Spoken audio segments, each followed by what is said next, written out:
தகப்பனோடு இருப்பதே. ஆண்டவர் இன்னைக்கு என்னை எவ்வளவு பிளஸ் பண்ணா. எனக்கு பிளஸ்ஸிங்கே என்ன தெரியுமாப்பா? உம்மோடு இருப்பதுதான். சில பாருங்க காசுக்காக வருவாங்க பாருங்க, 2 நாள் லீவ் போட்டு வந்திருந்து வாங்கிட்டு ஒரே ஓட்டம், அவ்வளவுதான். சில சொல்லுவாங்க பாருங்க, கொஞ்ச நாளா பையன் ஒரே போனா இருக்கு, ஏதோ தேவை இருக்கும் போல.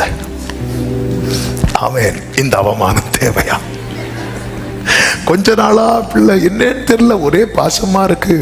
நேரத்துக்கு நேரம் மருந்து சாப்பிட்டீங்களா, எப்படி இருக்கு, உடம்பு பார்த்துக்கோங்க, நான் இருந்திருந்தா நான் கவனிச்சிருப்பேன், வா வந்து இரு. எப்படி இருக்க முடியும், என்னையே கவனிக்கணுமே, என்ன புதுசா இருக்கு, ஏதோ ஒண்ணு. அதாவது இது வந்து ஆப்ஷன். என்ற ஆண்டவர் பேசினது தான், இது ஆப்ஷன். நீ தான் டிசைட் பண்ணணும். இளையகுமாரன் அவன் போயிட்டான், மூத்த குமாரன் அவன் டிசைட் பண்றான். அப்பா நான் இருக்கிறேன் உங்ககிட்ட.